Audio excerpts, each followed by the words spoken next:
Alrighty, yo, what is going on, everybody? It's your boy, Mr. DDG94 here, back with another reaction video. Today, we finna react to every NFL team's Celtic Shaq. So this would probably be like Jerry Rice on the Seattle Seahawks, Randy Moss on the fucking Raiders. Even though he's still in his prime around that time, but still, you get what I'm saying. Damn, I was trying to think who else. I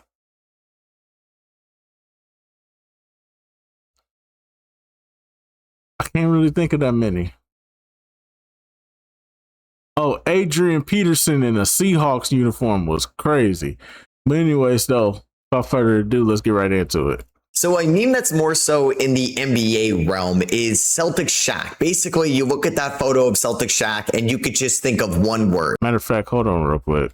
If you're gonna play a video like this, you gotta have this in the background.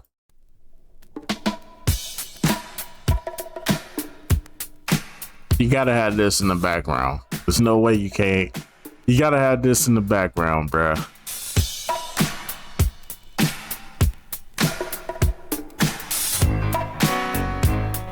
Yeah, you gotta have it in the background for a video like this.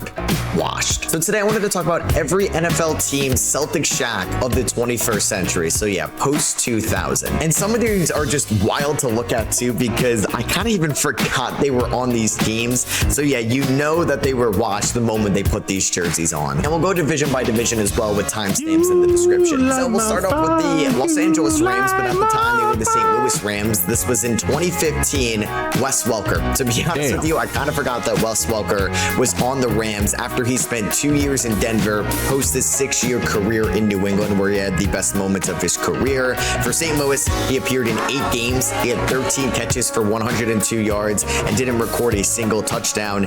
Yeah, this was definitely the definition of a Celtic Shaq moment. And sometimes you could be one of the greatest players of all time and have a Celtic Shaq moment, and that's exactly what Randy Moss was in 2012 for the San Francisco 49ers. He's obviously one of the greatest receivers of all time throughout his time in Minnesota, Oakland. I forgot he was with the 49ers. I totally forgot. Damn, and he was in the Super Bowl too, and he still ain't get no ring.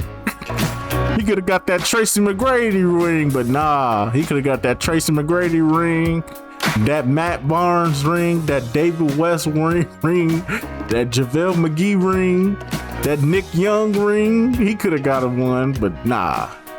Fate just said he's never meant to have one. It is what it is. Shout out to Randy Moss, though. But more so in New England than Oakland. He had a stint in Minnesota again in 2010. Tennessee in 2010, it feels like every washed up receiver goes to Tennessee. But in 2012, he appeared in 16 games for the Niners, more so 2 starts. He had 50 targets, 28 catches, 434 yards for the Niners. And I guess he got to go to the Super Bowl with them. Shout out to the all-time receivers that had their Celtic Shaq moment in the NFC West. We have to go with Jerry Rice on the Seattle Seahawks. Yeah, 42-year-old Jerry Rice played on the Seahawks in the year 2004. Seattle Seahawks, he appeared in 11 games. West. He had 49 targets, 25 catches, 362 yards. Obviously was an all-time receiver in San Fran.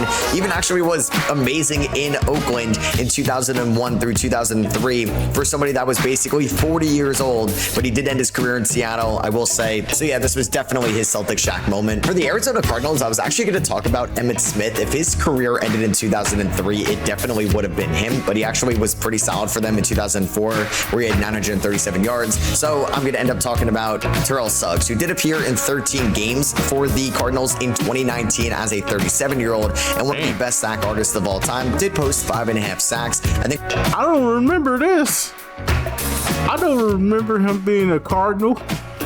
Damn, I must have been out the loop like a motherfucker. When did Terrell Suggs become a fucking Cardinal? For the Cardinals, you could go with a couple different other guys as well, but I would say more so just Terrell Suggs looks kind of washed in that Cardinals jersey. One of the best corners of my generation, watching him in Seattle. He's an all-timer. Richard Sherman, yeah, playing for 5 games for the Tampa Bay Buccaneers in 2021. He started 3 of those games. He actually did post an interception as well, but yeah, was not there much longer in 2021. Tore his ACL, right? And his career was definitely over. Now he's an analyst. One of the more reliable, underrated receivers of the 2010s, Jarvis Landry probably had his Celtic Shaq moment the most on the New Orleans Saints in 2022. Yeah, it feels like forever ago that Well, to Juice be played fair, in the he NFL, on the Saints. but I would say in 2022 with the Saints, 3 starts, 39 targets, 25 catches, 272 yards, and he did get a touchdown, would be the Saints' most Celtic Shaq player of the 21st century. So for the Carolina Panthers, I struggled with a couple different guys. Maybe you could talk about Keyshawn Johnson, but he wasn't terrible in his final year there in Carolina. Josh Norman was washed when he came back to Carolina, but I don't know if that counts because he was great in Carolina at the start of his career. So I'm just going to talk about Andy Dalton. I feel like Andy Dalton, since the Cincy days, maybe the Cowboys days, has looked fairly washed. He was actually solid for the Saints in 2022. He's been a backup to Bryce Young for the last 3 seasons, and I will look at him in this Panthers jersey and say, yeah, that was the time that his career was basically over as a starter. This one hurts because it was such a short career, and he was on path to being maybe the best running back of his generation. Todd Gurley for the Atlanta Falcons. Todd Gurley was elite for St. Louis in 2015, and obviously when they moved to Los Angeles from 2016 to 2019, but injuries really derailed his career. He actually wasn't even that bad for the Falcons in 2020. He had 678 rushing yards and 9 touchdowns, but you just kind of knew his career was over. It was not as explosive as he once was. I mean, maybe you could go with Brett Favre for the Minnesota Vikings, but he did bring them at least to an NFC Championship game. So I'm going to talk about Donovan McNabb for the Vikings, Celtic Shaq player in the 21st century. 2011 for the Vikings, 6 games, 6 times as a starter, 1-5 record. He threw for about 1,000 yards, 4 touchdowns, 2 interceptions as a 35-year-old. And Christian Ponder looked a lot better than him at this time. That's when we kind of knew his career was over. So we're going to talk about a former Viking that pretty much looked like a Celtic Shaq player in Detroit in 2020. So here for the Lions, we're going to talk about Adrian Peterson. It feels like any jersey I thought he was in Seattle after uniform. the Vikings days, he kind of looked washed, even though he did run for 1,000 yards for Washington in 2018, about 900 yards for Washington in 2019. He did rush for 600 yards for the Lions in 2020. He's just the guy I ended up going with. It just kind of looked like AP's days were done when he put on that jersey. You could also say the same thing about him in Tennessee, or how about his game in Seattle in 2021. For the Chicago Bears, I'm going to go with Jared Allen, who appeared in 3 games in 2015. He was an all-pro defensive lineman for the Kansas City Chiefs and the Minnesota Vikings in the 2000s. But yeah, in 2015, he appeared in 3 games for the Bears. He actually did get an interception, did not record a sack as a 33-year-old. For the Green Bay Packers, I think we have to go with Jeff Saturday, but low-key, this is one of the better players that we will talk about for the season that they had. Jeff Saturday played 14 games for the Packers in 2012. Low-key also kind of forgot that Jeff Saturday was on the Packers. Man, the Packers don't pay nobody. That's really what it is. The Packers don't pay nobody. Shit, when they feel like they use you up, they be like, "Yeah, go wherever you want to go. You just ain't coming back here. We ain't paying you that money. You wash. You old. You about to hit 30. You about to hit 27, brother. Time to hit the road. If you ain't no wide receiver or no quarterback, pack your bags. We'll see you later, buddy." They get rid of your ass. Packers don't play that shit. Once you hit a certain age, yeah, they start looking for your replacement immediately. As well. Fuck the Packers, he was a Pro Bowler this year. Obviously, a Pro Bowler doesn't mean that you were one of the best offensive linemen in the league, but at least you were good enough to be recognized for that. So yeah, shout out to Green Bay Packers, Jeff Saturday. Sometimes I forget that Sean Alexander finished up his career with the Washington Redskins in 2008. His career one of the went best running downhill back so peaks bad. we've ever seen. He ran for 1,800 yards in 2005 and even won the MVP award. But by 2008, he appeared in 4 games for Washington. He had 24 yards on 11 carries. He didn't record a single touchdown, and that's the last we ever saw of one of the best running backs, like I said, in the 21st century. I was really debating on what team to put Julio Jones on, because you could definitely talk about Tennessee, but his career was definitely over by the time he got to Philadelphia. So for the Eagles, yeah, we're going to go with Julio. He appeared in about 4 games as a starter, 19 targets, 11 catches, 74 yards. He did record 3 touchdowns for the Eagles. That was in between their Super Bowl runs in 2022 when they lost to the Chiefs and in 2024 when they beat the Chiefs. So yeah, Julio you can mention for Tennessee, like I said,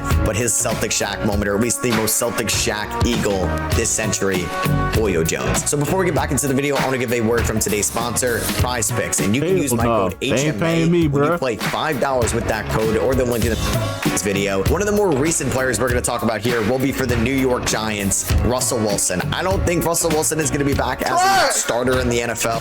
That nigga about to sign a contract and become an analyst. That nigga can retire. He can have all the babies he won with Sierra. I hate this nigga. I hate this nigga, man, because he got Sierra, dog. It should have been me, not him. Should have been me. I'm hating. I'm big hating. It should have been me, god damn it. It should have been me. I can't co-sign that, big brother, but I ain't mad at you for what you heard. I ain't mad at you for nothing you do. Horny, yeah! Just saying though, it's not fair. Ever again. He might be a backup here in 2026, so we can maybe update the team he's on. But for the Giants, yeah, it's got to be Russell Wilson. He got benched after 3 games this year for Jackson Dart. He looked abysmal in week 3 against the Kansas City Chiefs. He looked fine against the Cowboys in week 2, but yeah, an 0-3 record. He had 3 touchdowns, 3 interceptions, and was definitely a consistent fall off from his peak in Seattle, going to Denver, then Pittsburgh in 2024, and with the Giants in 2025. Might end up just being an analyst by the time the year is over. For the Dallas Cowboys, I'm going to talk about T.Y. Hilton, where he finished his career with the Cowboys in 2022. He appeared in 3 games. He had 10 targets. He had 7 receptions for 121 yards. After an amazing 10-year career in Indy, his time was over as soon as he stepped foot in Dallas. So for the Chargers, I'm going to talk about a 36-year-old at the time, Thomas Davis. Thomas Davis was a stud linebacker for the Carolina Panthers in the 2010s. He helped them go to the Super Bowl, but he finished up his career with the Panthers in 2018. He did appear in 16 games for the Chargers, but just was not the same player. Maybe he was more washed up the next year when he ended up in Washington. Not many more players looked more washed than when Jason Witten put on that Las Vegas Raiders jersey in 2020. Yeah, 38-year-old Jason Witten, who appeared in 7 games as a starter. He had 17 targets, 13 catches, 69 yards, and 2 touchdowns. Definitely the most Celtic Shaq player for the Raiders this century. For the Kansas City Chiefs, I'm going to go with Darrelle Revis, one of the best corners, one of the best lockdown defensive backs we've ever seen. Peaked during his time with the Jets, the Bucks, the Patriots. He was solid when he went back to the Jets in 15 and 16. Finished up his career, played 5 games for the Chiefs in 2017. I don't think anybody's going to really remember him as a Chief. For the Broncos, it was tough to find somebody specific. You could end up going with like the last year Peyton Manning, but he was great in Denver, so you can't really say that. I'm going to go with Joe Flacco. Joe Flacco in 2019 definitely looked... This nigga whole career was a fucking wash. That nigga got lucky with that Super Bowl because of that defense. This nigga whole career was a wash. Get this trash ass nigga the fuck up out of here, man. I still stand on what I said. Hear me and hear me good, nigga. I'm here to double down. That shit is a 2-pack of ass. The fuck are you talking about? That shit stinks. Move this man!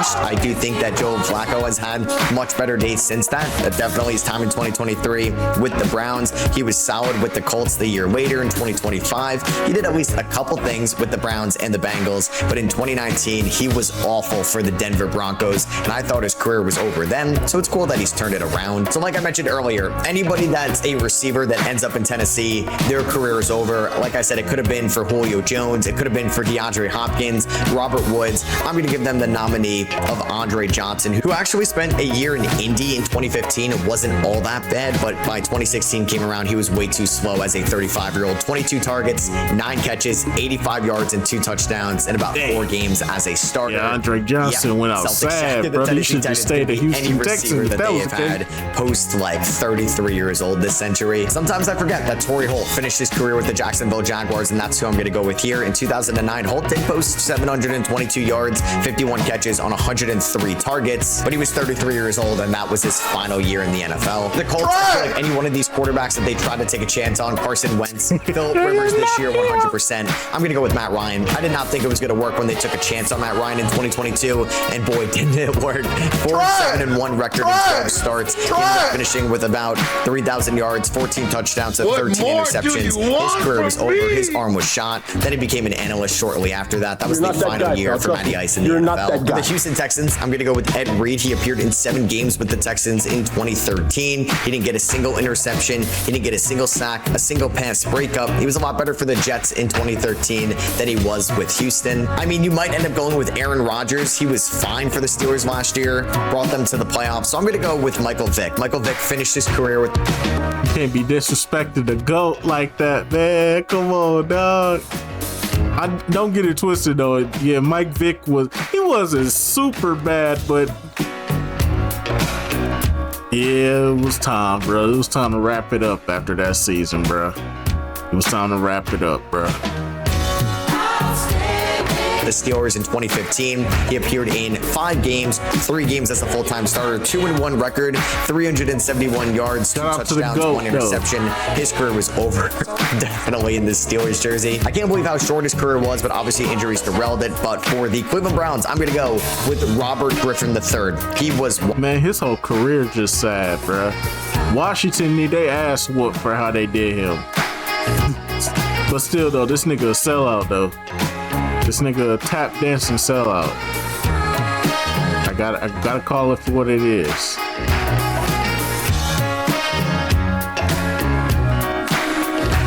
I just gotta call it for what it is. But anyways, though, Washington need their ass whooped for how they did this, man. So he had a very good trajectory for his career, but Washington fucked that up, bro. Making that man play in that playoff game, knowing his knee was not there. He was not 100%. He could not go.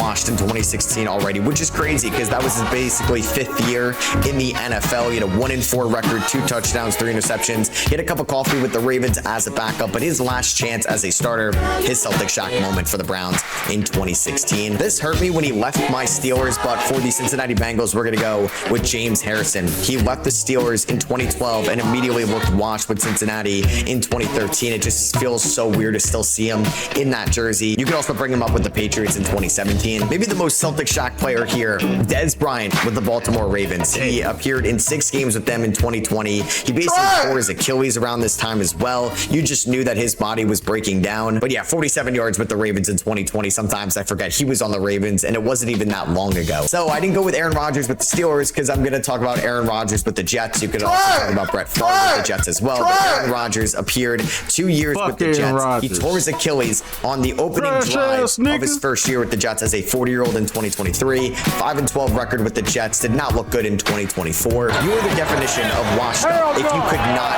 perform under Bill Belichick and with Tom Brady in the 2010s. So you got to go with Chad Johnson here. Chad. I don't know about this one, Chief. He made it to the Super Bowl. I would go with Cam Newton. That's my pick. No offense to the brother, but I'm going to go with Cam Newton. Shut the fuck up, nigga! Pick yourself up off the goddamn ground. I'm gonna be here all day, bitch. Incomplete, bitch ass nigga. They should have been Cam Newton for the Patriots. Johnson was abysmal for the Patriots in his first year not in Cincy in 2011. He had 3 starts, 32 targets, 15 catches, 276 yards. He's like the one player to never work out in this Brady offense in New England. He might actually come back this year, Odell Beckham, but we're going to talk about him for the Miami Dolphins. He appeared in 9 games for the Dolphins in 2024. Bro, need to wrap it up. You don't even last the whole season. You'll probably play good for like 1 or 2 games, and then you'll get injured for the remainder of the season. Bro should have been retired by now. Get Odell up out of here. This nigga like doo-doo on his chest and shit. Nigga like Cleveland Steamers on his chest and shit. Nasty ass, freaky ass nigga. Trash! You's a freak! freaky ass nigga. Somewhat recent, 18 targets, 9 catches, 55 yards. Not the player he once was in New York. And lastly, for the Buffalo Bills, we're going to talk about T.O. Terrell Owens for the Bills in 2009. Was actually productive for them, 829 yards, 55 catches on over 100 targets. His career definitely... I was about to say, he was actually pretty solid for the Bills. He deserved to be in the Hall of Fame, though. The NFL be bullshitting, bro. Terrell Owens should have been in the Hall of Fame, bro. They tripping. was not what it once was at this point, but he still had at least a little bit left in the tank. It was actually a little bit better for Cincinnati in his final year in 2010, a year later. So yeah, that is gonna be for me. I hope you guys did enjoy. If you did, I'd appreciate you dropping a thumbs up. Let me know if you agree or disagree with my Celtics Shaq nomination for your... No, so far this is a solid ass list. This is a solid ass list. Shout out to you, brother. But anyways, though, that's just gonna about do it for this one. I will see you all in the next video for sure, for sure. This was on point. Only one I disagree with is the Patriots one. I think Cam Newton deserved that more than Upcho. But I understand though. I understand though. But anyways though, I'm gonna see y'all in the next video. Oh, before I go, gotta play it. Gotta end it off. You can't end this video off without doing it, bruh. Can't end the video off without doing it. You light my fire. Hell no. Trash ass nigga. Get this sorry ass nigga out of here. You suck. Man, you know what? I'm tired of you. I'm tired of this shit. Try. What more do you want from me? You're not that guy, pal. Trust me. You're not that guy. You're done. You're washed. It's over. Bruh. Move this man.